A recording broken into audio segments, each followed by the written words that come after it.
Honest opinion के नए अंक में आपका स्वागत है दोस्तों। कल केंद्रीय बजट पास कर दिया गया। जिन लोगों की अपेक्षा का अनुरूप ये बजट था वो खुश हैं, उसे बढ़िया बजट कह रहे हैं। लेकिन जिन लोगों के अपेक्षाओं का अनुरूप ये बजट नहीं है उन्हें ये बजट बहुत बुरा लग रहा है, भेदभावपूर्ण लग रहा है। आपने देखा ही होगा इसका विश्लेषण मेन स्ट्रीम मीडिया पर। तो आज हम इस पर बात नहीं कर रहे हैं। हम बात कर रहे हैं जयराम महतो के या उनके पार्टी। जयराम महतो ने खुद ये बयान दिया है या उनके पार्टी ने ये बयान दिया है, ये भी अभी तक स्पष्ट नहीं है। लेकिन उन्होंने दावा किया है कि एक बड़े राष्ट्रीय दल जो है उनको अप्रोच किया है और उनसे कहा है कि हम आपको 7-8 सीट देंगे और साथ ही आपको एक हेलीकॉप्टर देंगे चुनाव प्रचार करने के लिए। ये न्यूज जो है आज के अखबारों में छपी है। अब इसमें कितनी सत्यता है इसको सत्यापित करना लगभग असंभव है, क्योंकि जयराम महतो या उनके पार्टी के कोई भी सदस्य आगे आकर के ये नहीं बता पा रहे हैं कि वो किस पार्टी ने उनको ऑफर दिया है। उन्होंने सिर्फ ये कहा है कि एक पार्टी के संगठन मंत्री ने उनको ये ऑफर दिया है। अब संगठन मंत्री का पद जो है कांग्रेस में तो है नहीं, ये सिर्फ भारतीय जनता पार्टी में, क्योंकि वो स्पष्ट कह रहे हैं कि एक राष्ट्रीय दल ने ये ऑफर दिया है। तो लगता है ऐसा है जैसे कि भारतीय जनता पार्टी ने जयराम महतो को यह ऑफर दिया है। आइए आज इसी वक्तव्य का विश्लेषण करते हैं। दोस्तों, ये पहली बार नहीं है जब जयराम महतो के पार्टी ने इस प्रकार का दावा किया है। जब चुनाव पूर्व भी उन्होंने ये दावा किया था कि उनको दोनों राष्ट्रीय दलों ने अप्रोच किया था और उनको अलग अलग जो है ऑफर भी दिए थे, लेकिन उन्होंने उसको स्वीकार नहीं किया था। इसी प्रकार से दोस्तों 10 जून आप जो झारखंड भाषा खतियानी संघर्ष समिति का जो सोशल मीडिया पे अकाउंट है उसमें आप 10 जून को जाइए तो वहां पर आपको एक समाचार जो है देखने को मिलेगा। उसमें वो दावा कर रहे हैं, अब पता नहीं उनको ये कैसे पता चला था, लेकिन वो दावा कर रहे हैं कि भारतीय जनता पार्टी के अंदर खाने ये चर्चा का विषय बना हुआ है कि क्या सुदेश महतो को डंप कर दिया जाए। वो तो यहां तक कहते हैं कि डंप करने की बात वो सोच रहे हैं और उसके जगह पर जयराम महतो की पार्टी से गठबंधन कर लिया जाए। अब ये समाचार कहीं नहीं छपी थी सिवाय जो इनका जो खुद का जो सोशल मीडिया अकाउंट है जयराम महतो के पार्टी का, उसके सिवाय सिर्फ वहीं पे ये छपा था। अब समझने की जरूरत ये है दोस्तों कि बार बार जयराम महतो की पार्टी ये दावा क्यों कर रही है कि उसको राष्ट्रीय पार्टियां ऑफर दे रही है। अब तो राष्ट्रीय पार्टियां नहीं, अब तो भारतीय जनता पार्टी की तरफ इशारा किया जा रहा है कि उनको जो ऑफर दे रही है कि वो साथ में चुनाव लड़े। इसके 2-3 कारण मेरी समझ में आ रहा है दोस्तों। पहला तो ये यहां पर जितनी भी पार्टियां हैं उन सब पर यह दबाव बनाने की राजनीति है। जयराम महतो खुद अपना कद जो है वो मीडिया में और लोगों के बीच में बढ़ाना चाह रहे हैं। वो बताना चाह रहे हैं कि वो इतने प्रसिद्ध हो गए हैं या उनके पास इतना ज्यादा जनमत का जो है समर्थन है कि अब राष्ट्रीय पार्टियां उनको अपने साथ सटाना चाहती हैं। अब वो सटना चाहते हैं कि नहीं, ये अलग बात है। हो सकता है दोस्तों कि आज जो इन्होंने कहा है कि भारतीय जनता पार्टी, इशारों में कहा, सीधे तो नाम नहीं लिया है, भारतीय जनता पार्टी जो उनको ऑफर दे रही है। आप देखिएगा 2 दिन बाद हो सकता है कि यही पार्टी, यही जयराम महतो की पार्टी ये बयान देगी कि हम सांप्रदायिक भारतीय जनता पार्टी के साथ में समझौता नहीं करेंगे, हम किसी तरह का गठबंधन नहीं करेंगे। भैया यहां पे किसी तरह का ऑफर भारतीय जनता पार्टी ने अगर दिया है तो वो सार्वजनिक रूप से तो दिया नहीं। जब अभी तक आप जो कह रहे हैं उसको सत्यापित करने का कोई कारण तो है नहीं। इसके बावजूद अगर आप कह रहे हैं, अब मान लिया जाए कि आपको भारतीय जनता पार्टी ने ऑफर दिया है, तो प्रश्न उठता है उसके बाद, क्या इससे पहले जब आप कांग्रेस के स्कूल ऑफ डेमोक्रेसी में भाग लेने के लिए जब आप दिल्ली गए थे उस समय आप क्या सोच कर गए थे? जब आपके निशाने पे शुरू से ही भारतीय जनता पार्टी है, 4 जून के बाद से अगर आपकी इच्छा है कि आपका गठबंधन किसी तरह से भारतीय जनता पार्टी से हो जाए तो फिर आप कांग्रेस के पाले में क्यों जा रहे हैं? दूसरा प्रश्न, क्या वाकई आपको भारतीय जनता पार्टी ने यह ऑफर दिया है? मुझे लगता है दोस्तों कि इस तरह की बातें करके कहीं ना कहीं सुदेश महतो और उनकी पार्टी आजसू पर जयराम महतो निशाना साध रहे हैं। आपको भी पता है कि जयराम महतो और सुदेश महतो इन दोनों का वोट बैंक जो है कमोबेश एक ही है, ये कुर्मी समाज है। जो कुर्मी समाज के वोट पर ये इलेक्शन जीतते हैं, या फिर जो भी इनको सीट वगैरह मिलता है या जो भी इनका यहाँ पे वजूद है वो सिर्फ कुर्मी समाज के पर टिका हुआ है। अब प्रश्न उठता है कि जयराम महतो जब ये ऑफर दे रहे हैं या ले रहे हैं, जो भी कर रहे हैं, तो इसका सीधा प्रभाव सुदेश महतो पर पड़ेगा। क्यों? और सुदेश महतो को कहीं ना कहीं इसके द्वारा चेकमेट करने की कोशिश की जा रही है। कैसे चेकमेट करने की कोशिश की जा रही है?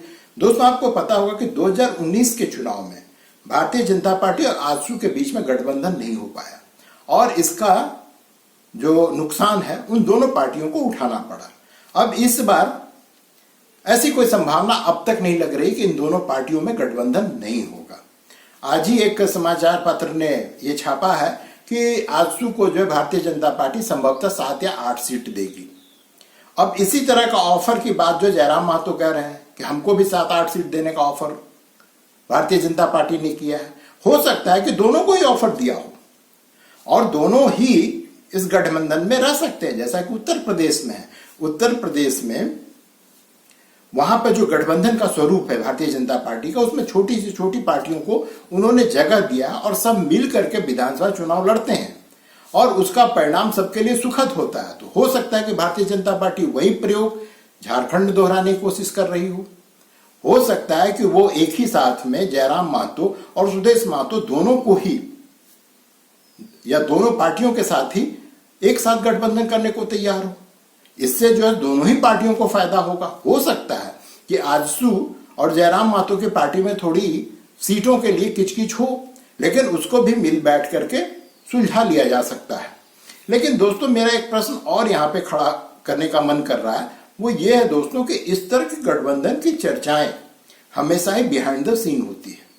ये लोगों के बीच में सार्वजनिक रूप से इस तरह की चर्चाएं तो की नहीं जा सकती है, न की जाती हैं कि हमारा इससे गठबंधन हो रहा है या हम उससे गठबंधन करने जा रहे हैं।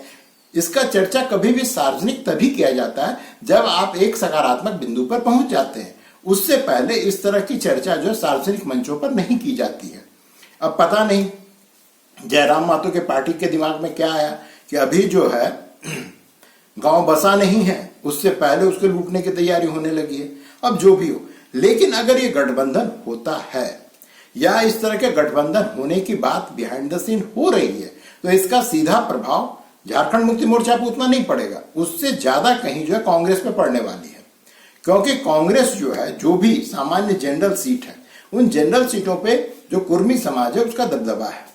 अब ये जो 17 सीट जीत करके पिछले चुनाव में कांग्रेस आई है, जो उसमें से 10-12 सीटों सामान्य सीटों पर जीत करके आई है, तो स्वाभाविक है कि अगर सुदेश महतो और जयराम महतो दोनों से ही या सिर्फ जयराम महतो से भी अगर बीजेपी गठबंधन कर लेती है, तो कांग्रेस के लिए अपना सीट बचाना मुश्किल हो जाएगा। उसे काफी कठिनाई जो है विधानसभा चुनाव में फिर झेलने पड़ेगी। अब प्रश्न उठता है फिर से कि जब कांग्रेस इसको पहले से डोरे डाल रही है, ध्यान दीजिएगा दोस्तों, कांग्रेस जो है जयराम महतो पर बहुत पहले से डोरे डाल रही है। और अगर अब जयराम महतो कह रहे हैं कि हमको जो है भारतीय जनता पार्टी से ऑफर आ रहा है, या इससे पहले 10 जून को ये कह चुके हैं कि जो है अंदर खाने हमको भारतीय जनता पार्टी अपने गठबंधन में शामिल करने वाली है, तो क्या इसका मतलब ये लगाया जाए कि कांग्रेस का जो प्रयास था जयराम महतो को अपने साथ मिलाने की, वो टूट चुकी है, वो खत्म हो चुकी है। इसीलिए जयराम महतो अब सार्वजनिक रूप से कह रहे हैं कि भारतीय जनता पार्टी हमको अपने गठबंधन में शामिल करने जा रही है, या शामिल करने का ऑफर दिया है। इसका एक दूसरा पहलू भी है कि कहीं ऐसा तो नहीं कि जयराम महतो झारखंड मुक्ति मोर्चा और कांग्रेस को ये वक्तव्य देकर के ब्लैकमेल कर रही है कि हमको जो इतना सीट दो, नहीं तो हम भारतीय जनता पार्टी के गठबंधन में शामिल हो जाएंगे। अभी कुछ भी स्पष्ट नहीं है, लेकिन ये वक्तव्य अपने आप में बहुत बड़ी है। बड़ी इसलिए दोस्तों कि लोकसभा चुनाव का जो परिणाम आया, उसके बाद एकाएक अचानक से जो जयराम महतो का कद है वो बहुत ऊंचा हो गया, बहुत ऊपर आ गया। और इसका प्रभाव जो है यहां पर जितने भी पार्टियां ऑपरेट कर रही हैं झारखंड में, उन सब पर कहीं ना कहीं पड़ा है। और उन पर सब पर पड़ा ही नहीं है, पड़ने वाला भी है आगामी विधानसभा चुनाव में। क्योंकि जो पार्टी जयराम महतो के पार्टी से गठबंधन कर लेगा, उसके पीछे यहाँ का जो युवा वर्ग है, जो उनके युवाओं में जो असंतोष जो पल रहा है, उन सबको जो है वोट बैंक में कन्वर्ट करके उस गठबंधन को वो प्राप्त हो जाने की संभावना है। क्योंकि जयराम महतो हमेशा ही जो यहाँ के जो स्थानीय मुद्दे हैं, वो कभी राष्ट्रीय मुद्दे पे सबको दुआ सलाम तो कर लेते हैं, बधाइयां देते हैं, लेकिन उनका जो मेन टारगेट होता है वो झारखंड में जो समस्याएं हैं, खास करके जो खतियानी 32 के खतियान को लेकर के जो समस्या है, या फिर जो यहाँ पे भाषा की समस्या है कि भाषा का संरक्षण, झारखंडी भाषाओं का संरक्षण कैसे किया जाए, इनका मुख्य मुद्दा ये होता है। साथ ही यहाँ पर जिस प्रकार से पलायन हो रहा है, या फिर जिस प्रकार से आदिवासी समाज या यहाँ के मूलवासी समाज का जमीन जो है जिस प्रकार से गैर झारखंडियों के बीच में स्थानांतरित होता जा रहा है, उन सबको ये मुद्दा बनाते हैं जो एकदम स्थानीय। कई बार तो ऐसा होता है कि जिला में भी ब्लॉक लेवल पर जाए, वहां पर जो स्थानीय मुद्दे उसको इनके कार्यकर्ता बढ़ चढ़ करके उठाते हैं।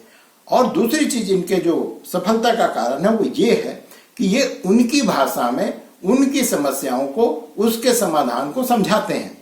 तो स्वाभाविक है कि इस तरह के नेता का जो आकर्षण होता है वो लोगों के बीच में ज्यादा होता है। ठीक है, ये शहरी क्षेत्र में ज्यादा प्रभावी नहीं हो पाते हैं, लेकिन ग्रामीण अंचलों में इनका प्रभाव बहुत ही ज्यादा होता है। और यही जो है इनका यूएसपी है जयराम महतो का, और इसी कारण ये अभी हॉटकेक बने हुए हैं। अब ये किस तरफ झुकेंगे या किसके पक्ष में, गठबंधन के पक्ष में ये जाएंगे, इस पर बहुत कुछ जो आगामी विधानसभा चुनाव है इस साल के अंत में, उसका परिणाम उस पर बहुत ज्यादा निर्भर करेगा। कुछ जानकारों का कहना है कि जयराम महतो के इस मूव से, या इस मूव को, अभी तो ये गठबंधन हुआ नहीं है, लेकिन इस तरह के मूव की चर्चा करके कहीं ना कहीं ये सुदेश महतो को सकते में ला दिए हैं। और सुदेश महतो का जो बार्गेनिंग पावर है भारतीय जनता पार्टी के साथ में, उसको भी ये कहीं ना कहीं घटा रहे हैं। तो स्वाभाविक है कि जब भारतीय जनता पार्टी के पास में दो पार्टियां हैं जिनका वोट बैंक समान है, और उनके बीच में जब चुनाव करना होगा तो उस चुनाव में उसके पास में तो दोनों हाथ में लड्डू है। अगर सुदेश महतो अगर ऐंठना भी चाहे तो भारतीय जनता पार्टी के पास में जयराम महतो है। तो ये भारतीय जनता पार्टी के अगर दृष्टिकोण से देखा जाए तो बहुत ही सुखद स्थिति है। अगर इस तरह का कोई गठबंधन होने वाला है तो देखते हैं क्या होता है। जो भी होगा आपके सामने मैं परोसूंगा ही। तो आज के अंक में दोस्तों बस इतना ही। मिलते हैं अगले अंक में, तब तक के लिए आज्ञा दीजिए। नमस्कार।